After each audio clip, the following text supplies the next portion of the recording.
দেখেন কোনো টাকা 5 বছরে 6% হার সুদে সুদে আসলে এত টাকা হয়, গত বছরে ওই টাকা সুদ আসলে এত টাকা হবে। তাহলে সবার আগে এখানে আপনি ওই যে সুদ আসলের সূত্রটা দিয়ে আপনি আসল বের করতে পারেন। আসল বের করলে আপনাকে জাস্ট পরে ওই ইয়ারের সূত্রটা এনের সূত্রটা বের করতে হবে। এন ইকুয়াল টু আই গুণন 100 আর পি গুণন আর, সিম্পল। তো এই অঙ্কটা দেখেন যে একটা লোক এরকম 5% হার সুদে 500 টাকা ধার করছে এবং কিছুকাল পরে আবার এরকম 3.5% হার সুদে আরও 400 টাকা ধার করছে। তো দ্বিতীয় ধার নেওয়ার 6 মাস পরে তিনি উভয় ধার সুদে মূলে 994.50 টাকা শোধ করছে। প্রথম ধার নেওয়ার কতদিন পরে ওই ধার শোধ করে? তো বলছে যে হচ্ছে তিনি যে প্রথম ধার নিলেন এই যে 500 টাকাটা, এটা কতদিন পর্যন্ত খাটছে এটাই আর কি বের করতে বলছে। তো আমি এখান থেকে পরের, যেহেতু আপনার এখানে পরে 6 মাসও দেওয়া আছে, আবার হচ্ছে আপনার হার আসল দেওয়া আছে, তো ওখান থেকে আমি পরের যে সুদটা আর কি মোট হবে সেটা বের করি। তো পরের সুদটা এখানে 7 বের হচ্ছে। তো 7 যেহেতু বের করলাম, এখন আপনার তাহলে মোট আসল কত? মোট আসল হচ্ছে আগের 500 আর হচ্ছে 400, 900 টাকা মোট আসল। আর মোট সুদ, তো তাহলে এখন মোট সুদটা বের করি আমি। তাহলে হচ্ছে ওই মোট সুদ আসল থেকে আমি জাস্ট ওই মোট আসলটা বিয়োগ করলাম। তাহলে 94 টাকা হচ্ছে। এখন 94 টাকা হচ্ছে দুই দুই টার্মে আর কি, দুই টার্মে মোট সুদ। আর দ্বিতীয়বারের সুদ তো আমরা পেয়ে গেলাম 60 টাকা।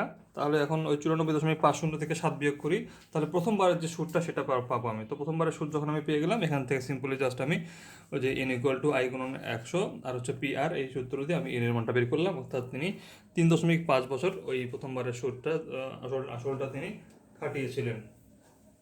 তাহলে এই অঙ্ক দেখেন যে কোনো নির্দিষ্ট সময়ে মুনাফা আসল 5600 টাকা এবং মুনাফা আসলের 5/2 মুনাফা বার্ষিক শতকরা 8 হলে সময় নির্ণয় করতে বলছে। তো সময় আপনি যে মুনাফা আসলে 60 টাকা হলে আসলে এভাবে বের করতে পারেন, অথবা ডিরেক্ট আপনি এন এর সূত্র দিয়ে বের করতে পারেন। এন ইকুয়াল টু আই গুণন 100 আর গুণন পি। তো এখানে আপনার আই হচ্ছে আপনার ওই যে 2 2 গুণন 100, আর নিচে হচ্ছে আর, যেহেতু আপনার এখানে 8 দেওয়াই আছে তো 8 আপনি বসাইলেন। আর গুণন হচ্ছে এখানে পি কত? পি হচ্ছে যে 5, এই 5টা হচ্ছে আসল। তো এটা 200/40, 5 হচ্ছে আপনার অ্যান্সার। তো সব বৃদ্ধিমূলের এই অঙ্কটা দেখেন, এটা হচ্ছে 38 বিসিএসে আসছে।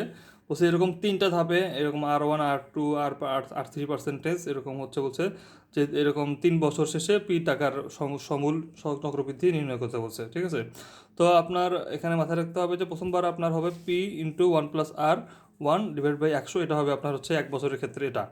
আর পরের বছর আপনার কী হবে? পরের বছর R2 দিয়ে বের করবেন, আর হচ্ছে R1 যেটা বের করলেন সেটা তার সাথে গুণ হবে। মনে রাখতে হবে যে এই পি কিন্তু বারবার গুণ হবে না, পি কিন্তু একবারই গুণ হবে। শুধু আপনার ওই যে রেটটা, ওই রেটের যে অংশটা এটা আর কি আবার আসবে। তো P3 বের করতে R3 বের করতে হলে আপনাকে যে R3টা বের করতে হবে, পাশাপাশি যে আপনি যে এখন R2-র ক্ষেত্রে বের করছেন যেটা, সেটা আবার ওর সাথে গুণ হবে। এই জন্য এটা গুণ হলো, গুণ হয়ে এখন এটা হচ্ছে R3টা বের হলো। তাহলে সব মিলে হবে হচ্ছে পি ইন্টু ওই যে 1+R1 100, তারপর হচ্ছে R2 100, R3 100, এভাবে গুণ হয়ে থাকবে। মাথায় রাখতে হবে পি কিন্তু একবারই আসবে।